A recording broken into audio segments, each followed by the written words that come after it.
თურქების უღირსის აქციელი. არანაირი პატივისცემა საქართველოს ნაკრების მიმართ.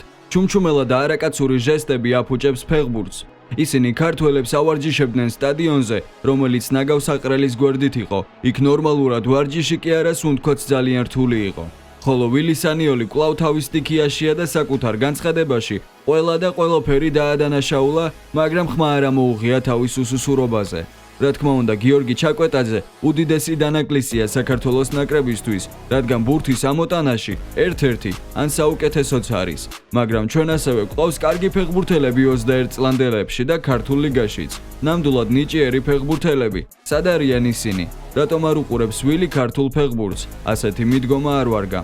ერთი და იგივე შეცდომები ყურებისას გული მერეოდა. სანიოლმა თავის განცხადებაში სამჯერ თქვა, რომ თურქეთი ფანტასტიკური ნაკრებია. უცხო პლანეტელებს მოეშვა, ახლა ახალი ოინები ნახა.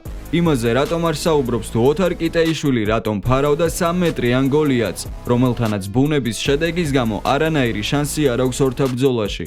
და ვინ საზღვრავს ამ ყველაფერს? ნუ თუ მწვრთნელი გუნდთან ერთად არ სწავლობს მეტოქეს. დავიჯერო არ იცოდა ამხელა პროფესიონალმა, რომ ასე მოხდებოდა? სამარცხინოდ ჩავარდა დაცვა და ნახევარდაცვა. ამ ვიდეოში მომიწევს მწარე სიმართლე ვთქო ვილი სანიოლზე, რადგან ასე აღარ შეიძლება. ამ ყველაფერს ურცლად განვიხილავთ დღევანდელ ვიდეოში. თქვენთან კი ორი პატარა თხოვნა მაქვს. თუ ჩემი ვიდეოებიდან რაიმე სიახლეს იგებთ, ან საინტერესო დროის ტარება მაინც გამოგდით, არ დაიზაროთ არხის გამოწერა და ასევე ჩვენი მიზანია 1500 ლაიქზე ასვლა. მადლობა წინასწარ. ახლა კი მთავარ თემებს დავუბრუნდეთ. მსოფლიო ჩემპიონატის საკვალიფიკაციო ეტაპის მორიგ ტურში საქართველო თურქეთს ესტუმრა და უშანსოდ 1-4 დამარცხდა. სამწუხაროდ საქართველომ მსოფლიო ჩემპიონატზე გასვლის შანსი თითქმის დაკარგა.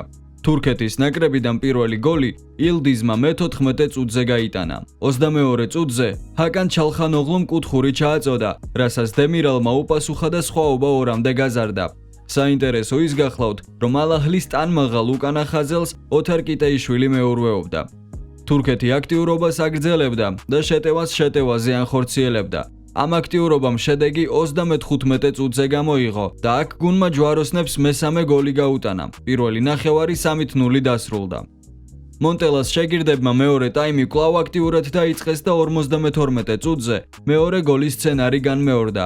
ჰაკანის კუთხური და დემირალის გოლი. დემირალს კიდევ კიტეიშვილი მეურვეობდა. საქართველოს მხრიდან პრესტიჟის გოლის გატანა 65 წუთზე ბრწყინვალე კომბინაციის შედეგად გიორგი ქოჩორაშვილმა მოახერხა. ცნობისთვის ამ მატჩის შემდეგ საქართველოს ნაკრებს 3 ქულა აქვს და მესამე ადგილზე იმყოფება. თურქეთი კი ჯვაროსნებს 6 ქულით უსწრებს. შემდეგ მატჩს სანიოლის გაწვრთნილი გუნდი ესპანეთის წინააღმდეგ საკუთარ კედლებში გამართავს. აღნიშნული დაპირისპირება 15 ნოემბრით თარიღდება და თბილისის დროით 9 საათიდან დაიწყება. მატჩის დასრულების შემდეგ საქართველოს ეროვნული ნაკრების მთავარმა მწვრთნელმა ვილი სანიოლმა პრესკონფერენცია გამართა. რა კომენტარს აკეთებს საქართველოს ნაკრების მთავარი მწვრთნელი? ევრო 2024 შემდეგ ფეხბურთელებს ვესაუბრე და მათ ვუთხარი, რომ ყველაზე დიდი პრობლემა, რომელსაც მომავალში წავაწყდებოდით, ევროპის ჩემპიონატის დავიწყება იქნებოდა. მას შემდეგ არა მარტო ფეხბურთელები, არამედ ყველა ჩვენგანი კომფორტის ზონაში ვართ და აქედან ვერ გამოვდივართ. აქედან გამოსვლა გვიჭირს. როცა ასეთ ვითარებაში ხარ, საუკეთესო გამოსავალი რეალობასთან პირისპირ დგომაა. რეალობასთან თვალის გასწორებაა. გულწრფელობაში ვგულისხმობ იმას, თუ ვინ ვართ როგორც გუნდი. გასულ წლებში საბრძოლო სულისკვეთება ქონდა. პირველიდან ბოლო წუთამდე ისევ თამაშობდით, თითქოს ეს ცხოვრების ბოლო თამაში იყო. ვფიქრობ, ბოლო 10 თვეში ეს ყველაფერი დაგვავიწყდა. თუ გვინდა რომ სამომავლოდ საკვალიფიკაციო ეტაპებზე წარმატებას მივაღწიოთ, უნდა დავბრუნდეთ იმ პოზიციაში, როცა ბევრს ვიბრძოდით. ეს არის ის, რაც ჩვენ დაგვავიწყდა. თუ ამას გავიხსენებთ, ბოლო თვეების განმავლობაში ჩვენი ყველაზე დიდი მიღწევა იქნება. ვფიქრობ, ამ მომენტში ჩვენი დონე არ არის ისეთი, როგორსაც ვფიქრობთ, რომ არის. ეს დონე ჯერ საკმარისი არაა, უნდა ვიმუშაოთ. მეორეს მხრივ დღეს ფანტასტიკური ნაკრების წინააღმდეგ ვითამაშეთ. რაღაცეების მიღება არასდროსაა მარტივი, რადგან ყველას გვაქვს სიამაყე და ეგო, მაგრამ უნდა მივიღოთ ის, რომ თურქეთი ახლა საერთოდ სხვა დონეზეა. ეს არ ეხება კონკრეტულად ტაქტიკურობას, აგრესიას ან ტექნიკას. საერთო ჯამში თურქეთი უფრო მაღალი დონის ნაკრებია.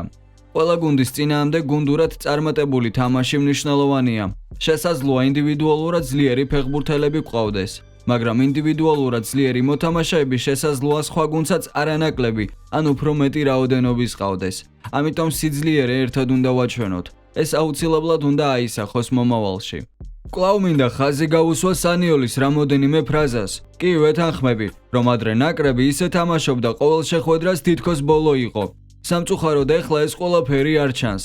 ასევე მინდა ხაზი გაუსვა იმას, რომ კლავინდებურად ქება დიდებაში ყავს მეტოქე. რა თქმა უნდა, ყოჩეხ თურქეთს ის გააკეთეს, რაც უნდა ეკნათ, გაიმარჯვეს და საკუთარ ქვეყანას ბედნიერება აჩუქეს, რაც ჩვენებმაც არაერთხელ გააკეთეს და ეს არასდროს არ უნდა დავივიწყოთ. აქ აქცენტი სხვა რაღაცაზე მაქვს, რომ აქებს თურქებს გასაგებია, მაგრამ როდესაც ნამდვილ პრობლემებზე არ საუბრობ, ამის ნაცვლად კი მეტოქის გადიდებით გამოძრენას ცდილობ, მაშინ ვიჯდეთ ასე და ყველა ნაკრებთან წავაგოთ. ვახ, ბულგარელებმა მაგარი ამოქაჩეს, დიდებული ფანტასტიკური ნაკრებია, უცხოპლანეტელები არიან. ციტირებ ვილი სანიოლს. უნდა მივიღოთ ის, რომ თურქეთი ახლა სხვა დონეზეა და ეს არ ეხება ტაქტიკურობას. აბა მაშინ რას ეხება? დიდი პატივისცემა და დაფასება ყველაფრისთვის, რაც გააკეთა ჩვენი ნაკრებისთვის, თუმცა თავი ამოწურა და მწარე სიმართლე ისაა, რომ დროა ხელი ჩამოვართვათ. ვიყოთ მადლობელები, მაგრამ დავემშვიდობოთ. ფიქრობ ადამიანს და კაცს ამ შემთხვევაში საკმარისი ვაჟკაცობა უნდა გქონდეს, რომ ადგე და აღიარო. კი, ბიჭებმა ცუდად ითამაშეს, ვერ შეასრულეს ჩემი დავალება.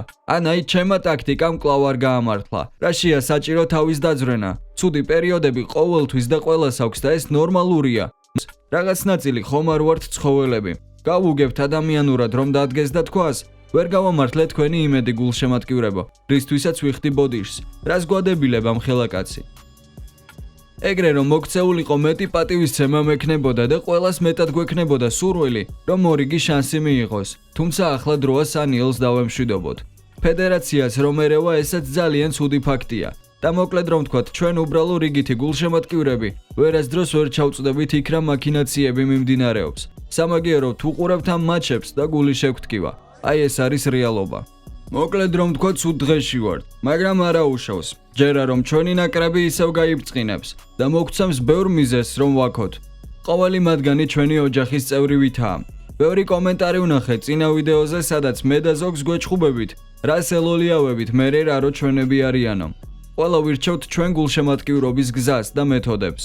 როდესაც ცუდია ვიტყვი და ვამბობ კიდეც რომ ცუდია, მაგრამ იმ ცუდის გამო ვერ შევიზიზღებ და ვერც თქვენი წაქეზებები წაეხმარება ამ ყველაფერს.